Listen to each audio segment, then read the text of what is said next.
I'm sorry I couldn't be there in person, but this is a nice substitute for being there in person.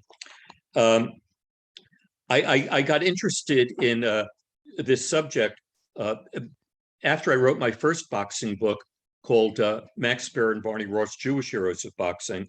It led me into investigating other Jewish boxers. And one of the ones that I first came across was a man named Harry Haft, who had been a Holocaust survivor and forced to box in Auschwitz. And that led me to investigate several other boxers who were in the same position.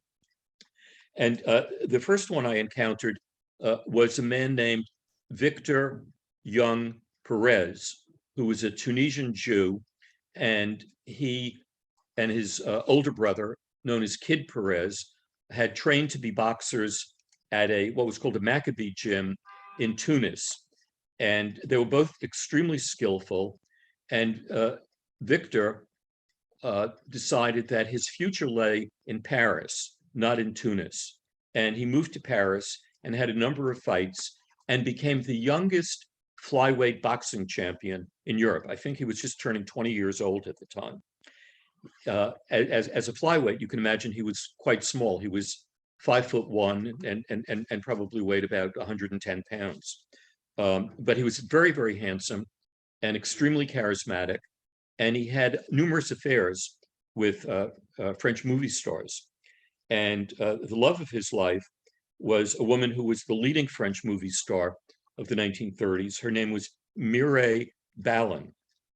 And they were often photographed together, shopping on the Champs-Élysées, going to nightclubs, going to restaurants. Their photographs were in magazines and in newspapers. They became quite a celebrity pair. And however, when the Nazis conquered France, Mireille, being an actress and an opportunist, always looking for the next good part and who could give it to her, decided that her future lay with the Nazis rather than with a Tunisian Jew. And she wound up betraying Victor Young Perez to her Nazi SS lover, a man named Burl Desbach. It sounds a little like despot. And upon his betrayal, or following his betrayal, Victor Young Perez was sent to Auschwitz. He thought prior to being arrested that his celebrity would save him from being sent to a concentration camp. And his brother had urged him to return to Tunis because he felt it was less likely for him to suffer in Tunis than in Paris. But Victor didn't pay any attention to his brother. He really believed that his celebrity would serve him well. And from Auschwitz, he was sent to a sub-camp called Monowitz, which was run by the IG Farben Chemical Company. And there he was put to work doing quite backbreaking work, as much as 18 hours a day, and malnourished, just given a very thin soup and maybe a crust of bread to eat every day. However, eventually someone recognized him as the flyweight boxing champion. And they said that he had to box in order to entertain the SS troops. And they put him in a ring with an enormous SS guard who was strong, muscular, healthy, well-fed, physically fit, and much larger than Victor. And this SS guard was pummeling him. Victor began to look like a bloody mess after about 10 minutes. However, the SS invited Jewish inmates to come and watch this spectacle. And they told them that they had to keep their heads down. They could look up through their eyes, but only if their heads were down. And if they raised their heads, they would be dragged off to a gas chamber. So they were watching this fellow Jew being beaten up, and they knew that his ring name was Young. And they started a whispering chorus. They were going, Young, Young, Young, Young. And eventually he heard it, and it inspired him. And he was able to call upon all of his old boxing skills. And he managed to beat this much larger SS guard. And that inflamed the anger of the other SS guards, and so they managed to continue to set up matches for him, and he had, over the period of time, almost 2 years that he was in Auschwitz, he had 150 bouts, and he won all of them.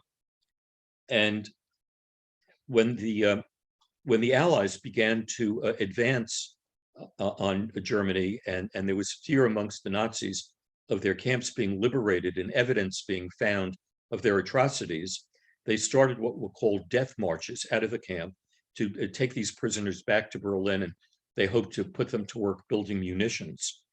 And Victor Perez was put on one of these death marches. And as he's marching along the road with other inmates, he saw a stale loaf of bread on the side of the road. And he went to grab the bread, not only to feed himself, but to feed his starving colleagues as well. And an SS guard saw him and picked up a rifle and shot him twice in the back of the head and killed him. Perez was only 33 years old when that happened, and that was January 21st, 1945. The next person I wrote about was a man named Nathan Shapow, who was born in Riga, Latvia. He was a natural athlete. He was a boxer, a wrestler, a football player, a soccer player. He was a large, muscular man, a big bear of a man, and he knew when the Nazis came and took over Riga that their intention was to exterminate the Jews. And his motto was that he would fight against them. And he said it was better to die a brave man than to be killed as a coward. And he carried himself with a great deal of self-confidence, and he had an athletic step to him. And this angered an SS man in Riga, whose last name was Hoffman. And Hoffman was determined to destroy Shapow. Whenever he would encounter Shapow on the street, he would hit him with a stick or a whip, and he would try to humiliate him. He'd force him to get down on the ground and kiss the sidewalk, and just treated him terribly. And one day, he marched Shapow back to Shapow's small house, and he had Shapow stand up against a wall, spread eagle, the way you may have seen police do with a suspect, but they have their arms and their legs outstretched against a wall. And Shapow turned his head slightly to look at Hoffman, and he saw that Hoffman was unholstering a Luger pistol. And he suddenly realized that Hoffman was going to shoot and kill him. He quickly turned around and with a very fierce blow, knocked Hoffman out. And he then grabbed Hoffman's gun and he was going to kill him, but then realized that the sound of gunfire would attract other SS men and they would come in and arrest him. So instead, he took a lamp off a bureau and used the base of the lamp to bludgeon Hoffman, and he beat in Hoffman's skull and killed him. He then wrapped Hoffman's body in a shroud and waited until about 2 or 3 o'clock in the morning and dragged Hoffman's body into an alley and left it there, and then snuck back to his own home. He hoped that Hoffman's body would not be discovered for several days. Unfortunately, 2 SS men discovered it the following morning, and they rounded up 25,000 Jews of Riga, and they brought them into the town square, and they said that if the person who committed this crime didn't step forward and confess, that they were going to hang 2 innocent men. Well, Shapow was standing there, and he had a terrible dilemma. Do I step forward and confess and be killed? Or do I let 2 innocent men be hanged? He decided not to step forward, and 2 innocent men were brought forward, and they were hanged and their bodies were left dangling for days in the town square. It was a terrible trauma for him, and he felt guilty about this for the rest of his life. During this period of time, the SS guards also rounded up 25,000 Jews from Riga, and they took them to a place called the Rumbela Forest, where they machine gunned all 25,000 of the Jews. Shapow managed to escape that as well, and he was sent to a concentration camp called Kaiserwald. And there, because of his athletic abilities, he was put to work boxing for the entertainment of the SS guards. And they put him into a ring with a man who had been a middleweight boxing champion, a man named Werner Samuel. And Schaphow managed to beat him. And this angered the guards once again. And they had him shipped to another concentration camp called Stutthof. And this was a crueler camp, if you can believe it, than the one than Kaiserwald. And the guards there were so vicious and nasty that when the Jews were forced off the trains that brought them to the camp, they used to sing this song to the Jews as they got off the train. They would sing, "Jews go through the Red Sea, the waves close in, and the world is happy. Jews are drowned." And once again, he was forced to fight for his survival there, which he continued to do. From there, he was fortunate. He got shipped to another camp called Magdeburg. And the reason he got shipped there is because the commandant from that camp came to Stutthof and asked if there were any men who had been trained and worked as engineers before the war. Schaphow figured this is a way to survive again. And so he said that he had been trained as an engineer. He was shipped to Magdeburg, but not given any engineering duties. Instead, he had to sweep floors and clean grease from garage floors. And by the time that camp was to be evacuated as Allies were approaching, the camp was surrounded, I believe, on 3 sides by water. And they tried to put all the Jews into boats so they could evacuate them that way. However, there weren't enough boats. So they forced 50,000 Jews into the water around the camp, and then they machine gunned all 50,000 of them. Well, during this terrible ordeal, Schaphow and several other men managed to beat up an SS guard, and they stole his uniform. And they each took part of the uniform and dressed in it, and they escaped. And Schaphow was able to escape to Allied lines. And there he was thought to be a member of the SS because he was wearing an SS guard's jacket. And he couldn't speak English. He could speak Yiddish, and none of the Americans could speak Yiddish. However, the Americans did find a GI who spoke Yiddish, and he interviewed Schaphow and determined that Schaphow, in fact, had been an inmate at the camp. And from there, Schaphow went into a DP camp, displaced persons camp, for a brief period of time, and then sailed to what was then called Mandate Palestine. And one day he was walking through the streets of Jerusalem, and he encountered a man who had stolen money from his mother and his brother. It was money that was to be used for documents to get them out of Riga. And this man stole their money, and as a result, Schaphow's mother was killed in Riga. When he encountered this man in Jerusalem, he beat him into unconsciousness. He didn't kill him, but he left him bloody in an alley. And he was an ardent Zionist, which was part of his training in the Maccabee boxing club. And he joined the Irgun, which was the first underground army in Mandate Palestine. And then during the War of Independence, he joined the IDF. And when the war was over, he met a woman who became his wife. They married, and they moved to Chicago. From Chicago, they moved to Los Angeles, where he opened a very successful trucking company and had 2 children, a son and a daughter, named Mike and Adina. And I was very fortunate to have been able to interview his son, Mike, who gave me a great deal of information about his father's experiences in the concentration camps.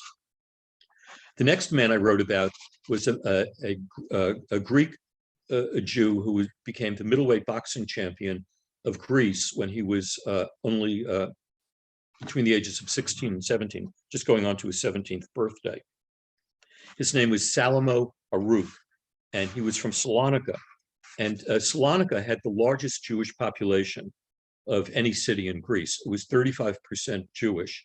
And so much so that on Saturday, the Sabbath, the whole town closed down. Gentiles and Jews had the day off on that day. And when the Italians invaded Greece, the Greek volunteers were able to fight them off and drive the Italians out. And this was very upsetting to Hitler. And so the Wehrmacht was next sent into Greece, and they conquered Greece. And they particularly wanted to get rid of the Jews of Salonika. And so they sent a very, very vicious man named Alois Brunner, who after the war was tried as a war criminal for all the thousands of Jews that he killed and sent to concentration camps. He managed to escape prosecution, and he went to Syria after the war, where he joined the Ba'ath Party, became a friend of Assad, and his job in Syria was to train the Syrian army about how best to torture, capture Israeli soldiers, and then to execute them, and that's what he did. But on March 15th, 1943, Aruch, his father, his mother, sisters, and brother all arrived at Auschwitz. His father, his mother, and his sisters were immediately gassed and killed. His brother was told to remove the gold fillings from the teeth of Jews who had been gassed, and he refused to do that. So he was immediately shot in the head and killed. They told Aruch the same fate would be his unless he were to box as well. And the first person they put him in the ring with was an enormous Czech fighter, and Aruch managed to beat him. So they figured that we'll get an even bigger, stronger fighter to fight him. And they brought in a German fighter named Klaus Silber, who had won 100 fights before this. And Baruch beat him as well.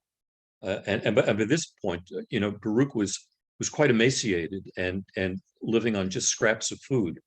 And Silber was a big, strong guy, but Aruch knew that his life depended on it, that if he didn't beat Silber, he would be dragged off to a gas chamber and killed. And after he defeated Silber, Silber was the one who was dragged off and never seen again. And it was estimated that he was either shot or thrown into one of the gas chambers. After the war, like Schapau, Aruch went to Mandate Palestine. He joined the IDF. He fought in the Israeli War of Independence. And then he also fought in the Six-Day War in 1967. He married, had a family, had a successful shipping business in Israel, and he died of a stroke in 2009. The next person I wrote about was not a Jewish fighter. He was a Sinti, which is a form of a gypsy. Sinti and Roma do not like the word gypsy.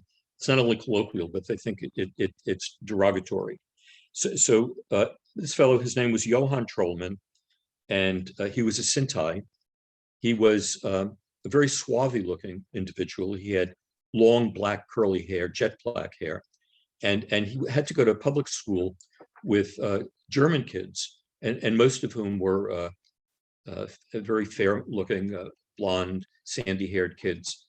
And they all made fun of him and they picked on him. So his father sent him to a boxing gym to learn to box.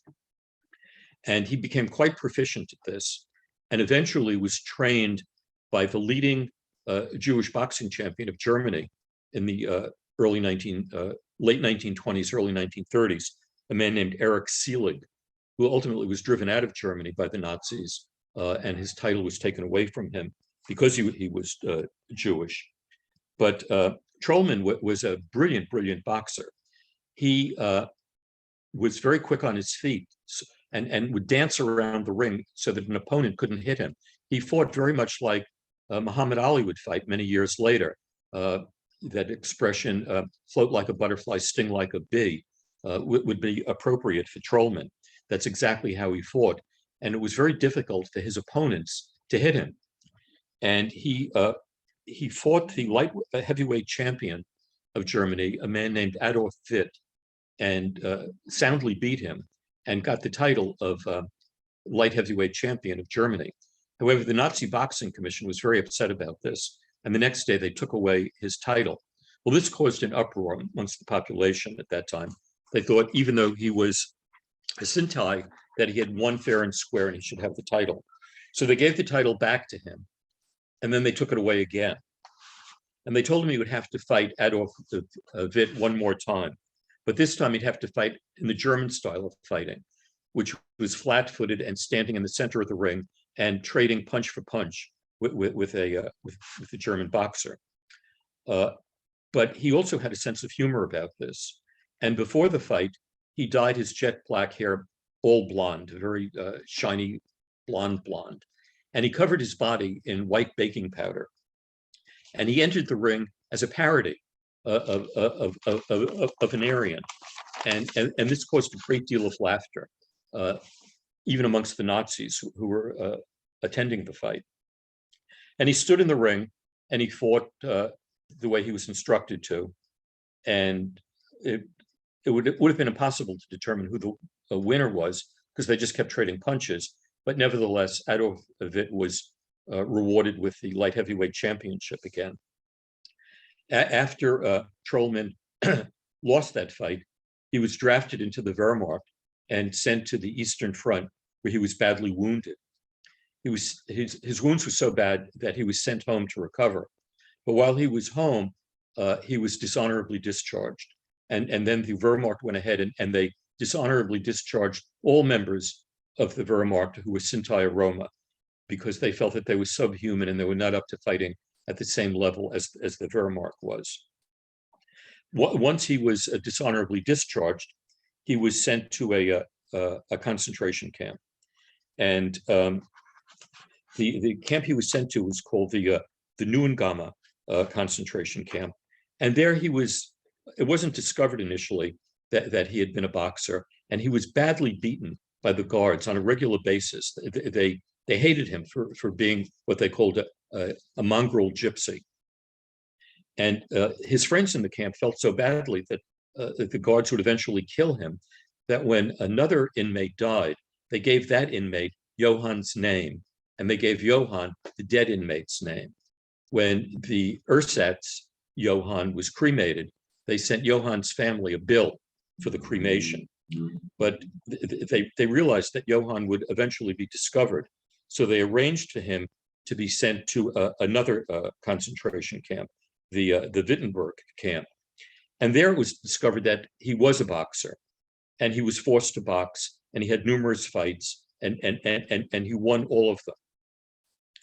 But there was a very vicious capo at that camp named Emil Cornelius, who used to take a great deal of pleasure in beating up the inmates. And the guards told him that he should fight Johann Trollman and beat him and show him who the real superior person was. Well, it didn't work out that way. Trollman viciously beat Emil Cornelius, humiliated him, and Cornelius was furious. As a capo, he was able to give Trollman really backbreaking work for several days. And while he was doing this backbreaking work, he would hit him over the back with a stick. And this went on for days on end. And finally, he had enough. And Cornelius snuck up behind Trollman one day with a club and beat him to death. It crushed his skull and beat him to death. Trollman was only 36 years old. The next person is someone I mentioned at the beginning of my talk, Harry Haft, who was from Poland. And he was a young man when he was sent to Auschwitz. He was just in his last years of his 16th year, the last months of his 16th year. And before he had been sent to Auschwitz, an SS guard, an SS soldier rather, in his town, grabbed him and pushed his hand into a doorway, pressed his fingers up against the door jamb, and then slammed the door against all the fingers in his hand and broke every single finger. He was sent to Auschwitz, And his job there was taking the dead bodies from the ovens and I'm sorry, from the gas chambers and putting them into the ovens to be incinerated. And one day he was lifting a body off a wheelbarrow, and he noticed that the man's eyes were open. The man was still alive. He hadn't been killed by the gas, and he didn't want to toss this man into the ovens. And a guard standing by said, "If you don't, I'm going to shoot you." So he had no choice but to throw the man into the oven. And after he shut the door, he heard screams coming from him. A few minutes later, he wound up tossing the man's wife into the same oven. Fortunately for her, she was dead at the time. But this was a terrible trauma for Harry Haft, and it stayed with him for the rest of his life. He had 76 fights when he was in Auschwitz, and he won every single one of them. In one night alone, he was forced to fight 6 other men. Now, you know, a professional boxer may have one fight a month or one fight every 2 months, but for a man who's nearly starving to death, to have 6 fights in one night was extraordinary punishment. And the fact that he was able to win all 6 of them shows the desperation with which he fought. And he and another man managed to steal SS guard uniforms one night, and they escaped from the camp. However, they were followed by guards who were alerted to their escape, and they jumped into a ditch as the guards were firing rifles and machine guns at them. Harry went in first, and his friend went in on top of him. And two guards approached the ditch, and one guard was going to fire his gun into the ditch, and the other one said, "Don't waste your bullets, they're already dead." And they left. And that's how Harry Haft survived. He waited until about 3 or 4 o'clock in the morning, and he got up out of that ditch, and he walked and walked for miles. He really didn't know where he was going.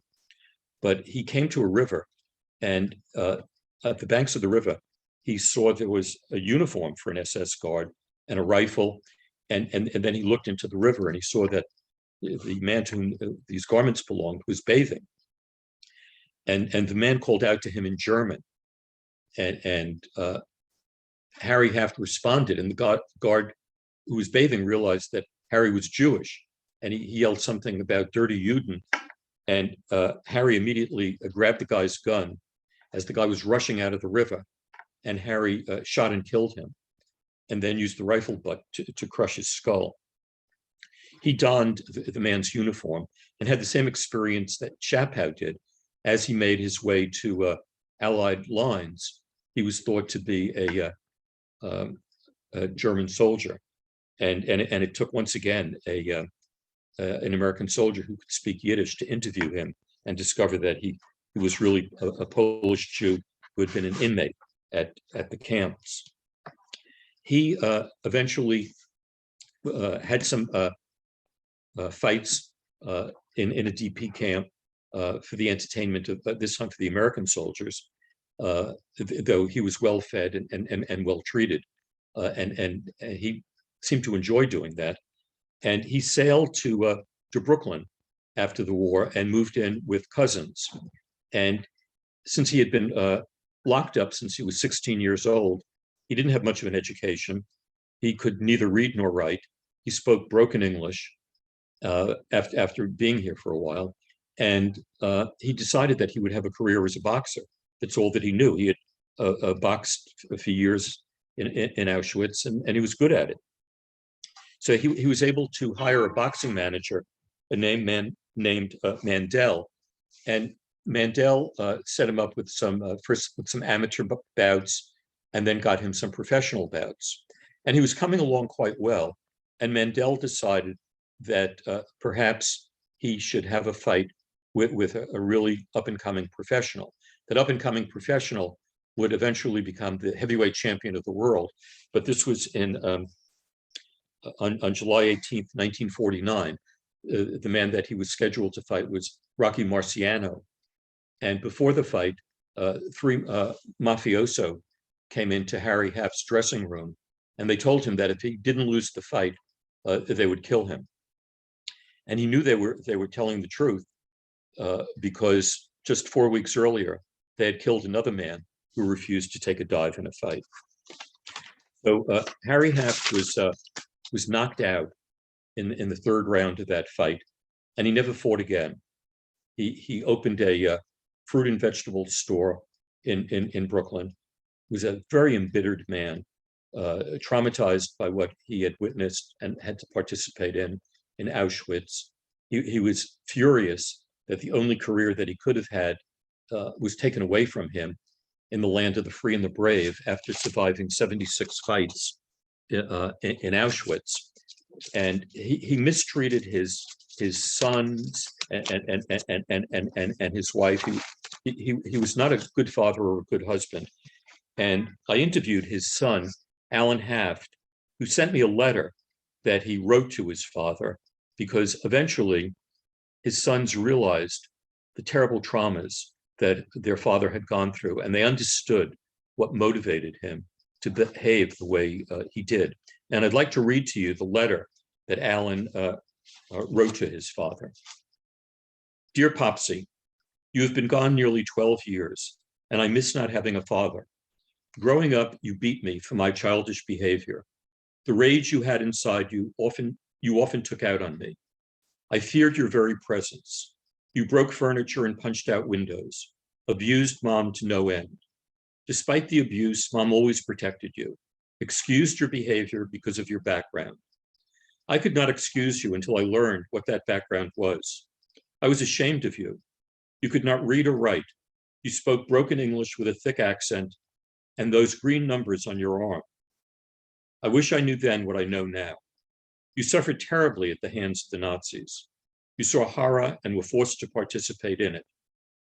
After you told me all about your ordeal, what you had to do just to live another day, it helped me to understand why you were who you were and are who you are. I now see how sorry you are for the abuse. How can anyone judge you? They call you a Holocaust survivor, but does anyone really survive? It has been said that the Nazis murdered your soul. Popsy, I have spent my later years trying to make the world better for you. The story was published by Syracuse University. You were inducted into the Jewish Sports Hall of Fame. There is a major motion picture about your life. I know you would have been happy that I made you famous. Despite the physical and psychological abuse, I would want you to know I forgive you. Mom died this summer. She was the angel sent by God to care for you. Now it's your turn to take care of her. Love, Alan. I found that a very poignant, a very touching letter, and very instrumental that his son, both of his sons, could finally forgive their father when they were able to understand everything that the father had gone through. The next section of my book deals with two men who managed to escape from Auschwitz. One was a man named Rudy Verba, who was a biochemist, became a very successful biochemist researcher after the war, and had a special clinic first in London and then in Ottawa. He and another man who escaped with him, they managed to write the first report about the killing of Hungarian Jews in Auschwitz. And they were able to smuggle the report to a Jewish ambassador from South America. He was the ambassador to Switzerland. And all the Swiss newspapers published his report. And as a result of this, there were massive demonstrations in Switzerland against the carryings on, the atrocities that were going on in Auschwitz. And this report made its way to the desk of Franklin Roosevelt, who had previously not permitted the bombing of the railroad tracks leading into the concentration camps. But upon reading this report, he contacted the Nazi puppet head of Hungary and told him that if any more Hungarian Jews were sent to Auschwitz, that the American Air Force would bomb all the Nazi and Hungarian military installations in and around Budapest. And that saved the lives of 100,000 Hungarians in Budapest. Unfortunately, hundreds of thousands of other Hungarians from the countryside had been shipped to Auschwitz and were killed. The other man, who is really an unsung hero of World War II. He was a Polish Catholic cavalry officer named Witold Pilecki, who had heard what was going on in Auschwitz and at first didn't believe it, but then felt that he had to learn for himself what was going on. And he put himself in a position of being arrested and sent to Auschwitz. And from Auschwitz, he wrote these very lengthy reports. He also, with several other Polish inmates, managed to piece together the pieces for a shortwave radio and send information to the exiled Polish army in London. And that report also made its way, unfortunately, not until after the war, but Witold escaped with 3 other prisoners after serving in Auschwitz for 2.5 years, made his way back to Warsaw, where he rejoined the Polish Home Army and fought against the Nazis. And when the Russians came in, he was declared an enemy of the state, because as much as he was an anti-Nazi, he was also an anti-communist. And he was arrested by the Russians. He was put in prison. He was tortured. They pulled out all of his fingernails and did other things to torture him. And they forced him to confess to being a traitor. And then they executed him.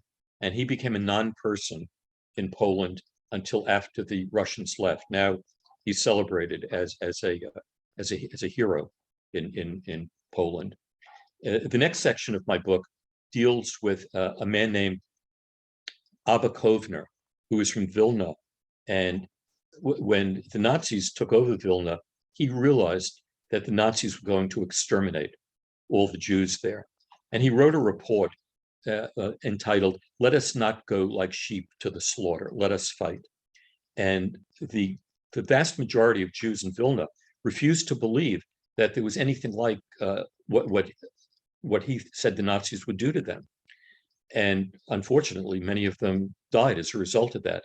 But he was able to gather up around himself about 250 men and women who armed themselves with often stolen Nazi equipment, and they bombed railroad trains and assassinated individual Nazis. And then they joined up with Russian partisans to fight against the Nazis, and then went off on their own.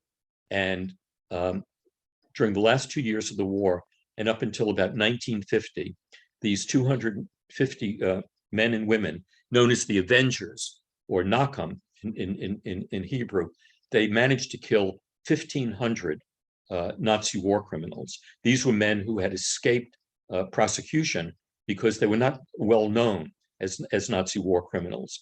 And what the Avengers would do is they would often disguise themselves after the war as British military men. And they had a British military car, and they would drive to the homes of these unprosecuted Nazi war criminals. And they would say they were wanted for interrogation at a British command post. And the Nazi war criminal would reluctantly go with them. And then they would drive the war criminal to the woods. They'd drag him out of the car. He knew what was going to happen to him. They'd force him to kneel, and they'd say, "Now justice is going to be done to you." And they would shoot him in the head and kill him. After 1950, the group pretty much disbanded. Abba Kovner went to Israel. He not only testified in the trial against Adolf Eichmann, but he also became the leading poet of Israel. If there was such a thing as a poet laureate of Israel, it would have been Abba Kovner. And their mission was replaced by another 250 men, all members of Mossad, who hunted down and killed another 2,000 Nazi war criminals, one of whom was a man named Herbert Kukers, who was known as the hangman of Riga. He had killed thousands and thousands of tens of thousands of Jews, and he was hunted down in South America and executed. And after he was executed, the Mossad agents who killed him, they actually sent out a press release to newspapers all around the world, alerting them to the fact that this man had been killed and justice had been done. And my book concludes finally with the trials of Nazi war criminals, some of whom were well known, some of whom were not well known, some of whom were just guards at the camps, but some of these guards were really vicious, horrible human beings. And that's the story of my book. If you have any questions, I would be very happy to answer your questions. Here's what the book looks like. It's called Holocaust Fighters, Boxers, Resistors, and Avengers, and I hope that you will read it. It's available at Amazon.com and BarnesandNoble.com. Thank you for listening to me.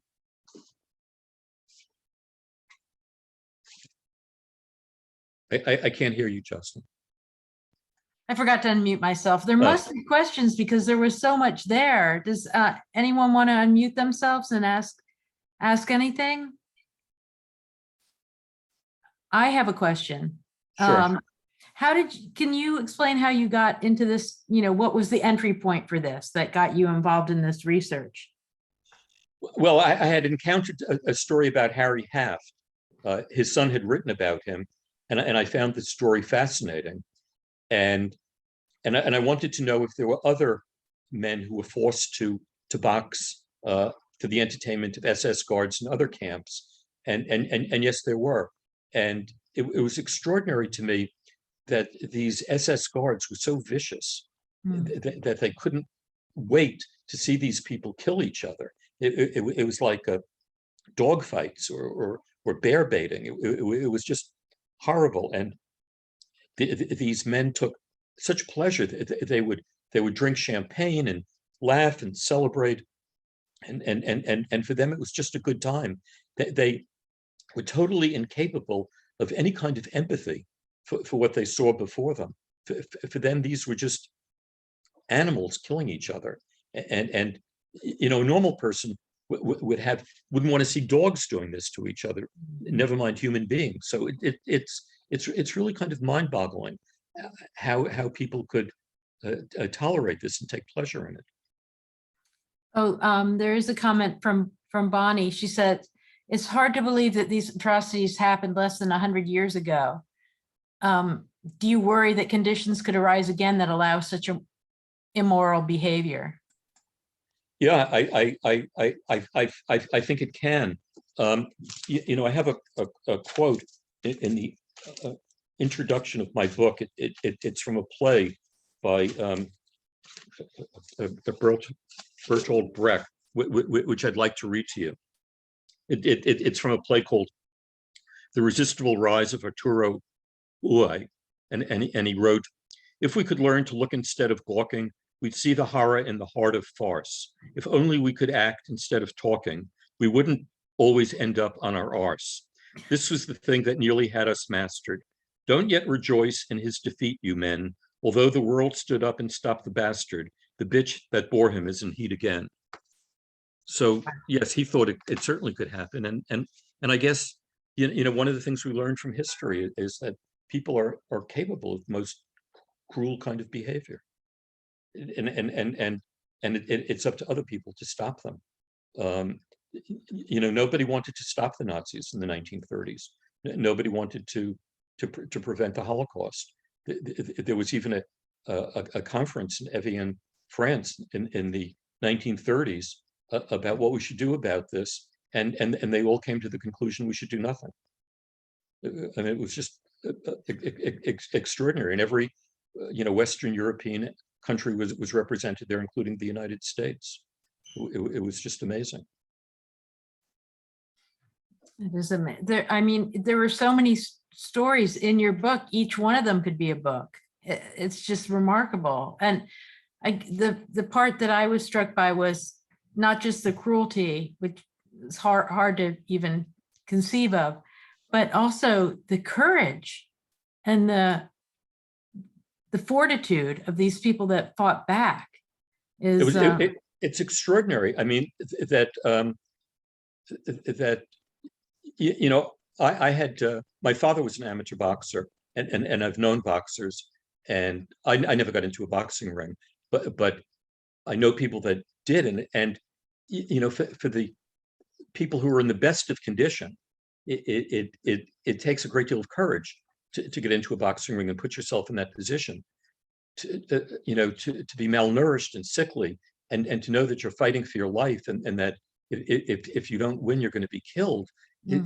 I mean, the anxiety and the nervousness and the worry that must accompany that it's just almost indescribable.